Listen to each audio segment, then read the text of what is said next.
All right, my colleague Claire and I, of course, will take the papers in turn and then have a conversation briefly on a couple of the stories we have on the front pages. I begin with the Daily Trust newspaper.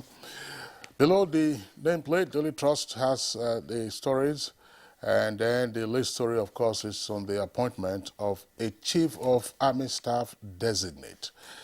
By the way, that's the situation until the appointment is ratified by the Senate. So, Usuman Dam, that's the kicker for that headline.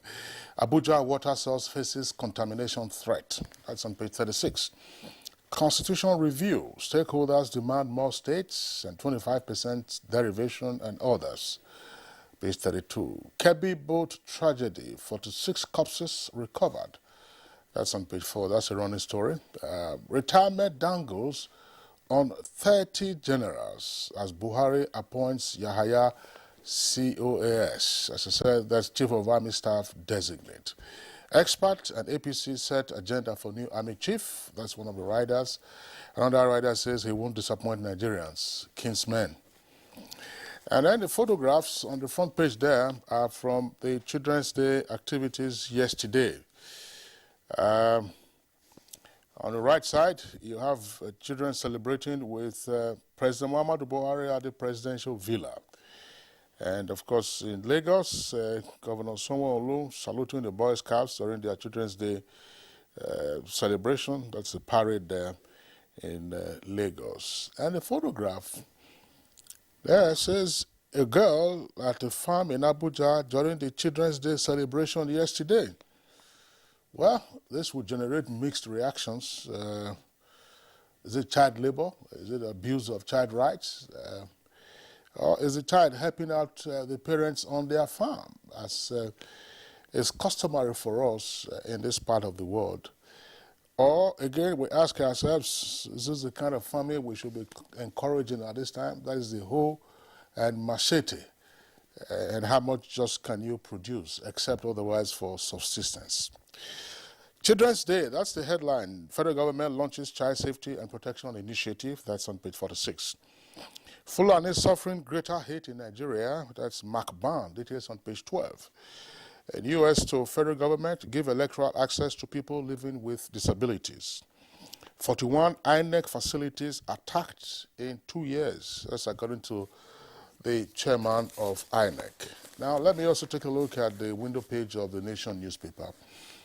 Above the nameplate, you also have some of the stories that I have read from the front page of the Nation newspaper, including, of course, the destruction of INEC offices. There's more emphasis from the Nation above the nameplate. That's the Nation newspaper now. It says 41 INEC offices destroyed in 14 states, according to the chairman. And here, instead of 46 bodies, as Daily Trust is reporting, the Nation is saying 26 bodies recovered in Niger ferry accident.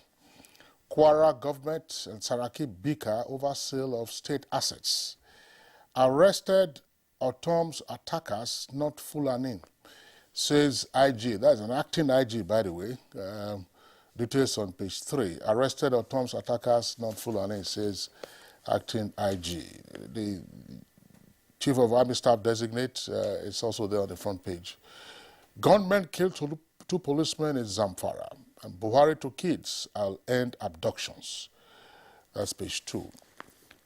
Lead story says how NSAS protest weakened police by IG. States already running local police.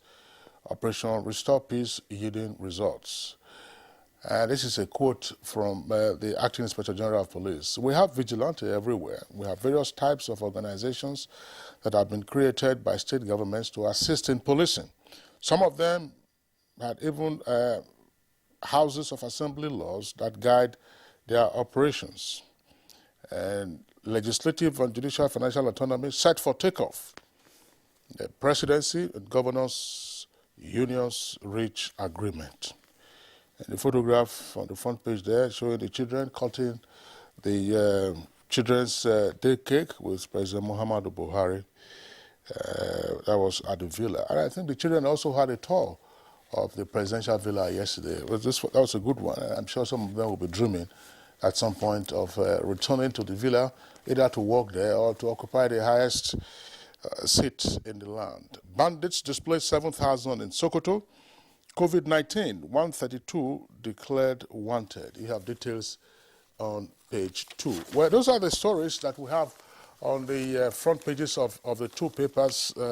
Let's begin, of course, with the appointment of Chief of Army Staff designate.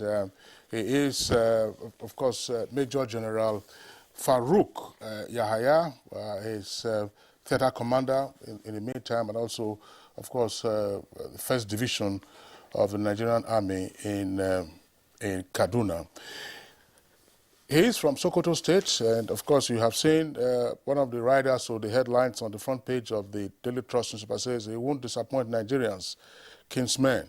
And expert on APC set agenda for new army chief. We wish him the very best, but of course he is one amongst a triumvirate, because you also have the service chiefs for the other arms, namely the Air Force and then the Navy, plus the role of the Chief of Defense Staff. And one of the things that has been reported in recent times, especially since the appointment of the new service chiefs until the death a week ago of the then Chief of Army Staff, along with 10 other officers, there had been increased cooperation and collaboration amongst the services, which is why, again, it has been reported in some quarters that greater successes were now being recorded despite the pushback by Boko Haram elements in the northeast, as well as bandits in the northwest. So we'll see how it goes. Of course, the appointment is subject once again to the ratification by the Senate. We have not had any instance since the advent of democracy in 1999 where a nominee or an appointee for the position of a service chief was rejected outright by the Senate.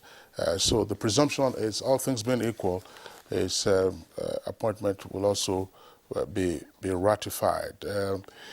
Well, the other story, of course, is the one that continues to run. That's with regard to the ferry accident that occurred in Niger. Yesterday, when my colleague Kirian and I were reviewing the story, it was said to be a boat that capsized, and I was wondering what size of boat could that have been, and they said it was an old sea-going vessel or river-going vessel. I said if it was a boat, then obviously it wasn't fit for purpose. And if it's a ferry, then one can understand that it was able to carry the sandbags that it was said to be carrying, as well as several scooters that were on board. And unfortunately, there appears to be no full data as to the number of passengers or crew that were on that ferry. And the salvage operation is continuing now, because after 48 hours or more, if anyone is still in the water, then hypothermia could set in, and it's pretty sad that this has occurred, and we do hope that they are able to get them out.